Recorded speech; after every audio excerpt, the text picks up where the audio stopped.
বছরের ভিতরে সর্বশ্রেষ্ঠ মাস হলো রমাদান মাস। বছরের ভিতরে মুসলমানদের দুটি উৎসব হলো, সর্বশ্রেষ্ঠ উৎসব হলো ঈদুল ফিতর, ঈদুল আজহা। সপ্তাহের ভিতরে সর্বশ্রেষ্ঠ দিন হলো জুমার দিন, আর বছরের ভিতরে সর্বশ্রেষ্ঠ রাত হলো শবে কদর রাত। বছরের ভিতরে সর্বশ্রেষ্ঠ দিন হলো 9 জিলহজ, আরাফার দিন।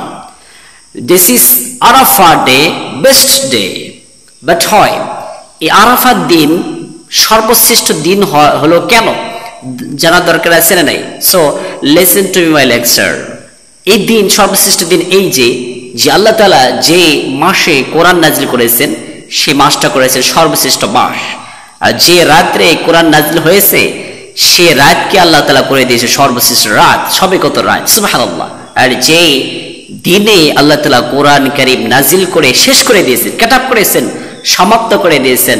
ধীরে ধীরে দীর্ঘ 23টা বছর কোরআন নাজিল হয়েছিল, আর এটা শেষ হয়েছে 9 জিলহজ আরাফার দিনে। এই জন্য আল্লাহ তাআলা এই আরাফার দিন করেছেন শ্রেষ্ঠ দিন। সুবহানাল্লাহ। এই দিনে হাজিদের জন্য আরাফার দিনে উপস্থিত হওয়ার জন্য সর্বশ্রেষ্ঠ ফরজ। এই আরাফার দিনে যদি উপস্থিত যদি না হয় কোনো হাজির হজ কবুল হবে না। এই আরাফার দিনে বিষ্ণু সাল্লাল্লাহু আলাইহি ওয়াসাল্লাম বলেছেন খায়রু দুআই ইলাল ইয়াউমিল আরাফা। আরাফার দিনে দোয়া হচ্ছে সর্বশ্রেষ্ঠ দোয়া। এই দিনে দোয়া হচ্ছে সর্বশ্রেষ্ঠ দোয়া। বিষ্ণু সাল্লাল্লাহু আলাইহি ওয়াসাল্লাম দোয়া করতেন আরাফার দিনে, লা ইলাহা ইল্লাল্লাহ ওয়াহদাহু লা শারীকা লাহু লাহুল মুলকু ওয়া লাহুল হামদু হুয়া আলা কুল্লি শাইইন কাদির। বিষ্ণু সাল্লাল্লাহু আলাইহি ওয়াসাল্লাম বলেন খায়রুদ দুআ কুল্লি আম্বিয়া আলাইহিস সালাতু ওয়াস সালাম।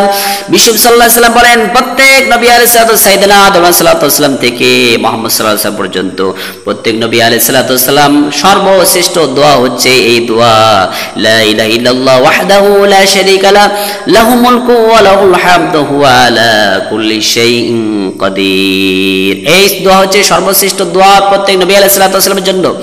এই দোয়া বিষ্ণু সাল্লাল্লাহু আলাইহি ওয়াসাল্লাম পড়তেন আরাফার দিনে। বিষ্ণু সাল্লাল্লাহু আলাইহি ওয়াসাল্লাম বলেন এই আরাফার দিনে রব্বুল আলামিন মানুষকে এত ক্ষমা ঘোষণা করে দেন যা অন্যান্য মাসে রব্বুল আলামিন এত মানুষকে ক্ষমা করে দেন না। এই দিনে শয়তান মানুষকে এত রব্বুল আলামিন ক্ষমা করে দেন, ক্ষমা করার জন্য শয়তান লাঞ্ছিত অপমানিত হয়ে যায়। সুবহানাল্লাহ। বিষ্ণু সাল্লাল্লাহু আলাইহি ওয়াসাল্লাম বলেন সিয়াম ইয়াউম আরাফা আহতাসিবু আলাল্লাহি আন ইয়াকাফফারা সানাতাল্লাতী ক্বাবলা বা'দা। বিষ্ণু সাল্লাল্লাহু আলাইহি ওয়াসাল্লাম বলেন আরাফার দিনে যে ব্যক্তি রোজা রাখবে আমি আশা রাখি, বিষ্ণু সাল্লাল্লাহু আলাইহি ওয়াসাল্লাম বলেন আমি আশা রাখি আল্লাহ তাআলা বিগত যে বছর হয়েছে আগের বছর পর বছর যত সগীরা গুনাহ আছে সব সগীরা গুনাহ আল্লাহ রাব্বুল আলামিন maaf করে দেয়। এরপরে যদি সে তওবা করে রাব্বুল আলামিন সকল গুনাহগাত রাব্বুল আলামিন maaf করে দিবেন। তার মানে সর্বশ্রেষ্ঠ দিন হচ্ছে আরাফার দিন।